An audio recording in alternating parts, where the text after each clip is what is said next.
Hey guys! ரீசென்ட்டா நாங்க திருநீர்மலை பெருமாள் கோவிலுக்கு தான் போயிருந்தோம். தாம்பரம்லேருந்து ஒரு 5 டூ 6 கிலோமீட்டர்ஸ் அந்த மாரி தான் இருக்கும்னு நெனைக்கிறேன். இப்படி ஒரு கோவில் இருக்குதுன்றதே எனக்கு தெரியாது. குன்றத்தூர் முருகன் கோவிலுக்கு போயிட்டு ரிட்டர்ன் வரும்போது தான் இந்த கோவில் வந்து பார்த்தோம். ஆனா ஜெகதீஷ்க்கு ஆல்ரெடி இந்த கோவில் பத்தி தெரிஞ்சிருக்கு. ஒரு 100 ஸ்டெப்ஸ் தான் இருக்கும். பெருமாள் வந்து மலை மேல இருப்பாரு அப்படின்லாம் வந்து சொன்னாரா. இன்னைக்கு சாட்டர்டே ஏகாதசி வேற கண்டிப்பா கூட்டமா இருக்கும். குழந்தைய வச்சுட்டு கஷ்டம் அப்படின்லாம் ஒரு மாரி தயக்கமாவே இருந்துச்சு.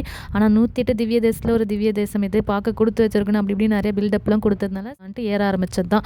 100 ஸ்டெப்ஸ்லாம் கிடையாது. கிட்டத்தட்ட ஒரு 300 ஸ்டெப்ஸ் கிட்ட இருக்கும். செல்லியாவே ஒரு 50 ஸ்டெப்ஸ் கிட்ட ஏறிட்டான். என்னோட மாமியார் தான் கொஞ்சம் கஷ்டப்பட்டாங்க ஏறுறதுக்கு.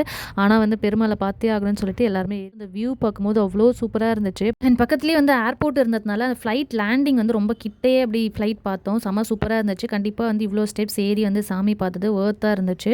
கூட்டமும் அந்த அளவுக்கு இல்ல. ரொம்ப டீசென்ட்டான ஒரு கூட்டமா தான் இருந்துச்சு. ஸோ ரொம்ப நிதானமாவே சாமி பார்த்தோம். சாமி வந்து ஸ்ரீரங்கத்துல இருக்க மாரி படுத்துட்டு இருந்தாரு. அப்புறம் சாமியெல்லாம் கும்பிட்டுட்டு வெளியே வந்து கொஞ்சம் நேரம் ரிலாக்ஸ் பண்ணிட்டு, அதே பாத்துலயே வந்து கீழ இறங்கி வந்துட்டோம். அதுக்கப்புறம் டின்னர்